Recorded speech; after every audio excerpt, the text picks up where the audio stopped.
अस्सलाम वालेकुम फ्रेंड्स, मैं हूं अदनान और आप देख रहे हैं मेरा यूट्यूब चैनल अदनान्स गार्डन। उम्मीद है आप सब दोस्त खैरियत से होंगे। आज की इस वीडियो में मैं आपको 3 वेज़ बताऊंगा जिससे आप अपने स्पाइडर प्लांट को मल्टीप्लाई कर सकते हैं। ये तीनों तरीके जो हैं वो बहुत ही इजी और सिंपल हैं, जिनसे आप अपने स्पाइडर प्लांट को मल्टीप्लाई कर लेंगे और एक ही प्लांट से काफ़ी सारे प्लांट्स जो है वो बना सकेंगे। यह है मेरा स्पाइडर प्लांट जिस पर काफ़ी रनर्स आ रहे हैं, ये आप देख सकते हैं, जिनको मैं मल्टीप्लाई करके बहुत सारे एक ही प्लांट से प्लांट बना रहा हूँ। और आप भी इसी तरह प्लांट्स को मल्टीप्लाई कर सकते हैं, स्पेशली स्पाइडर प्लांट को, क्योंकि ये बेस्ट प्लांट होता है फॉर बिगनर्स टू मल्टीप्लाई। तो आज की इसी वीडियो में मैं आपको बताऊंगा कि 3 कौन से ऐसे बेस्ट वेज़ हैं जिनसे हम स्पाइडर प्लांट को मल्टीप्लाई कर सकते हैं।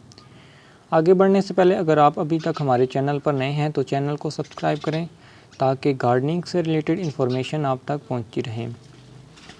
जिसमें नंबर 1 पर मेरे पास वेज आता है डायरेक्टली जो है सॉइल में लगा देना। इसके लिए आप सिर्फ़ और सिर्फ नॉर्मल गार्डन सॉइल लें और एक आध रनर, जैसा कि ये आप देख सकते हैं, इसकी रूटिंग शुरू हो चुकी है, इसकी एरियल रूट्स आ रही हैं। इसको काट कर आप डायरेक्ट सन जो है वो सॉइल में लगा देंगे तो आपका प्लांट रेडी हो जाएगा। और आपका प्लांट, मैंने ये कुछ तकरीबन हफ़्ता पहले जो है एक रनर लगाया था, ये आप देख सकते हैं कि ग्रो कर रहा है। जस्ट इसको मैंने सिंपली काट कर सॉइल में लगा दिया था।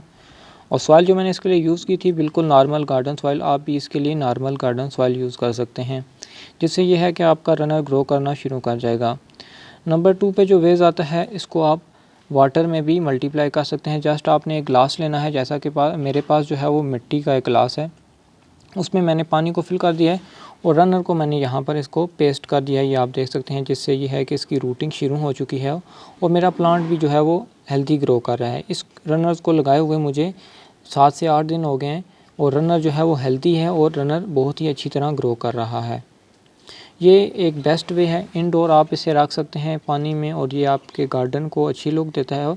और आप इसे घर के अंदर भी रख सकते हैं, जिससे यह है कि आपके घर की खूबसूरती में और इजाफा होगा। नंबर 3 पर जो वेज आता है वो बहुत ही सिंपल है, जिसका रिज़ल्ट 100% है। अगर आप कर रहे हैं ग्रो, आपसे सक्सेसफुल नहीं हो पाते, तो ये मेथड आजमाएं।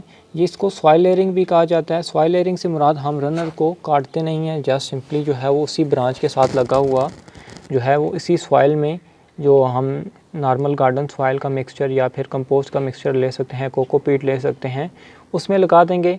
हमारा रनर ग्रो करना शुरू कर देगा। जब हमारा रनर मैच्योर हो जाएगा, एक प्लांट बन जाएगा, देन हम इसको यहाँ से काट देंगे और हमारा एक नया प्लांट तैयार हो जाएगा।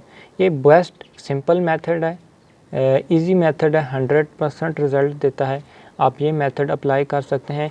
तीनों जो मेथड मैंने आपको बताए हैं, सॉइल में, वाटर में या फिर सॉइल लेयरिंग, एयर लेयरिंग से, तो ये तीनों ही आसान मेथड हैं। इनसे आप स्पाइडर प्लांट को बहुत ही आसानी से मल्टीप्लाई कर सकते हैं।